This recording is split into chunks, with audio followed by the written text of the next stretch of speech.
Okay, apa hikmah Ar-Rahnu ni? Hikmah Ar-Rahnu ni pelbagai lah yang kita boleh fikir je pun dengan logik. Okay, so yang pertama biasalah dia memberi kemudahan kepada orang yang memerlukan lah. Kan? Seterusnya memberi jaminan kepada orang yang memberi hutang. Maksudnya orang yang memberi hutang tu dia ada jaminan lah in term of barang cagaran tu. Dia juga memudahkan seseorang mendapatkan hutang modal bagi memulakan perniagaan. Yang ni agak obvious lah dalam keadaan situasi COVID yang melanda ni. Kita nampak lah ketiga-tiga hikmah ni betul-betul betul-betul ni lah, orang betul-betul gunakan Ar-Rahnu lah dalam situasi semasa ni lah, sebab orang perlukan bantuan dan juga perlu dapatkan modal lah bagi memulakan perniagaan. Okay, so dia memberi peluang kepada umat Islam bagi mengembangkan ekonomi. Dalam konteks lain dia melahirkan sifat kerjasama dan kasih sayang antara satu sama lain kan, sebab ada kerjasama antara penggadai dengan yang memberi gadaian. Dia juga mengelakkan sebarang pembalahan antara pemberi hutang dengan orang yang berhutang sekiranya hutang tak dapat dilansaikan. Sebab apa? Dia dah bagi barang gadaian tu kan, kalau tak dapat bayar pun tak apalah, ambil lah barang tu kan. Okey, seterusnya dia beri dorongan kepada orang yang berhutang agar membayar hutangnya bagi mendapatkan kembali barang yang menjadi barang gadaian. Kan? Sebab kadang-kadang kita sayang benda tu kan, kadang-kadang harta pusaka dan sebagainya. So, kita in a way akan berusaha juga untuk membayar. Okey, so macam mana nak kira Ar-Rahnu ni? Okey, so sebenarnya dia simple je. So, yang pertama kita tengok tentang nilai marhun. Okey, nilai marhun ni biasa kita ambil emas lah, senang kan.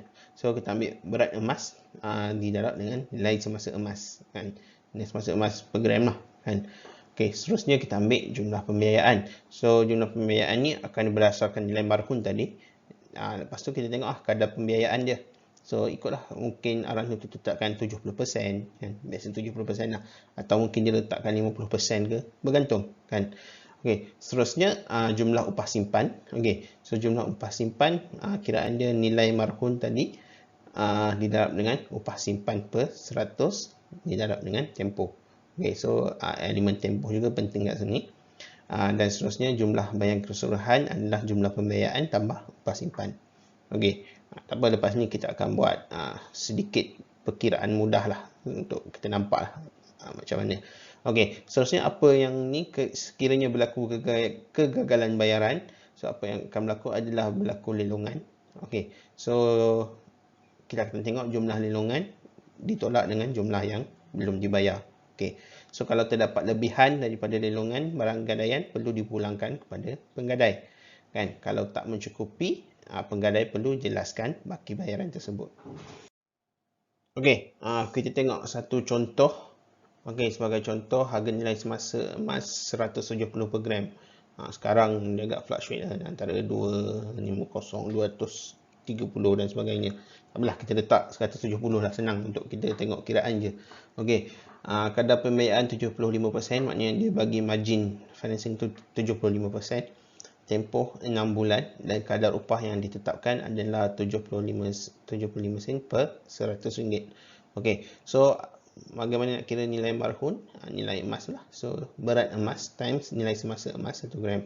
So, katalah berat emas tu yang kita ada ni 100 gram. So, darab je lah dengan 170. So, jadi 17,000. Okey, so jumlah pembiayaan mana 75% daripada 17,000. Jadi, dapatlah 12,750. Okey. Macam mana pula dengan jumlah upah simpan? Okey, so jumlah upah simpan tadi kita ambil nilai emas 17,000 tadi. Lepas tu didarab dengan 75 per 100 ini kan. Okey, 75 per 100 darab dengan tempoh 6 bulan. So, kita akan dapat 765. Okey, so apa jumlah bayar keseluruhan? Jumlah bayar keseluruhan adalah jumlah pembiayaan tambah upah simpan. So, berapa jumlah pembiayaan tadi? Yang ini 12,750. Upah simpan 765.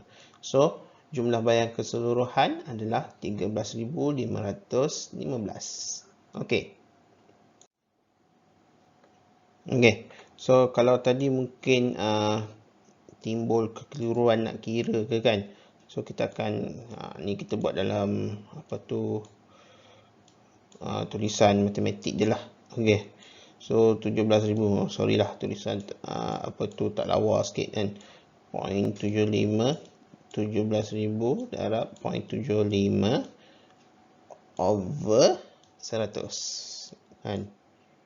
Okey. Lepas tu kurungan. Lepas tu kita akan buat darab 6 kan. So kalau kita selesaikan kat sini akan dapat 100 lebih lah. 100 lebih darab 6 dapatlah 765. Okey. Okey. Sekarang kita tengok tentang kegagalan bayaran pula. Kegagalan bayaran, jumlah lelongan tolak jumlah yang belum dibayar. Okey, sebagai contoh yang pertama, lelongan 14,000 dan orang ni tak bayar apa-apa pun kan. So dapat lelongan 14,000, jumlah yang sepatutnya dibayar adalah 13,515. So tolak-tolak dapat 485. So 885 ni lebihan lah yang perlu dipulangkan kepada orang yang penggadai. Okey. Contoh yang kedua pula, lelongan dapat 13,000 je. 13,000 dan dia tak bayar apa-apa kan. So 13,000 tolak dengan 13,515. Ni yang kita kira tadi kan. So ada defisit 515, tak cukup. So yang gadai tu technically kena bayar balik lah kepada pekedai atau penggadai tu, tukang Ar-Rahnu tu. Okay. So contoh yang ketiga, dia bayar 2 bulan je kan. Lepas tu dia dah tak mampu, dia cakap lelong je lah kan. So dan lepas lelong tu dapat jumlah lelongan 13,500. Okay. So macam mana calculation dia? Okay, so yang pertama kita ambil ni jumlah asal jumlah yang perlu dibayar tadi 13,515 bahagi dengan 6 bulan. Sebab 6 bulan ni tempoh asal kan yang perlu dibayar. Okay, so bahagi dulu, lepas tu darab 2 bulan. 2 bulan ni apa? Sebab apa? Sebab 2 bulan ni dia dah bayar kan. So kita akan dapatlah jumlah yang dia telah bayar, iaitu RM4,505. Okay, so sekarang kita nak tengok jumlah yang belum dibayar. Okay. So jumlah yang belum dibayar adalah ini yang sepatutnya dia bayar keseluruhan. Ini yang dia dah bayar RM4,505 2 bulan tadi kan. Okay. So balance dia adalah RM9,010. Okay. Ini jumlah yang belum dibayar. At the end kita tolak jumlah lelongan dengan jumlah yang belum dibayar. So terdapat lebihan RM4,490. So yang ni pulang balik lah kepada penggadai. Okay. Ada juga cara lain kot yang lebih mudah untuk buat kiraan ni. Ni step by step lah. So yang mana dapat cara kiraan yang lebih mudah tu terpulang. Boleh, tak ada masalah. Okay. So kesimpulannya apa? Kesimpulannya Ar-Rahnu ini menggalakkan pinjaman tanpa faedah kepada orang yang memerlukan. Dan ia untuk membantu masyarakat lah tanpa mengira batas agama dan keturunan. Okay, so dia juga dapat mengelakkan pelibatan umat Islam dengan transaksi yang tidak patuh syariah. Islam menghalalkan gadaian kerana berupaya meningkatkan taraf sosial dan keadilan dalam masyarakat. Okay, so kalau kita tengok sekarang terdapat banyak institusi baru yang menawarkan skim pajak gadai Islam. Okay, dan diharaplah sebab ada banyak persaingan, so diharap dengan persaingan ini dia akan memberi penekanan kepada pembangunan sosioekonomi masyarakat dan bukannya memfokuskan kepada untung semata-mata. Okey. Ni belum habis lagi. Lepas ni kita akan sambung dengan sedikit kira-kira sikit, kita akan tengok macam mana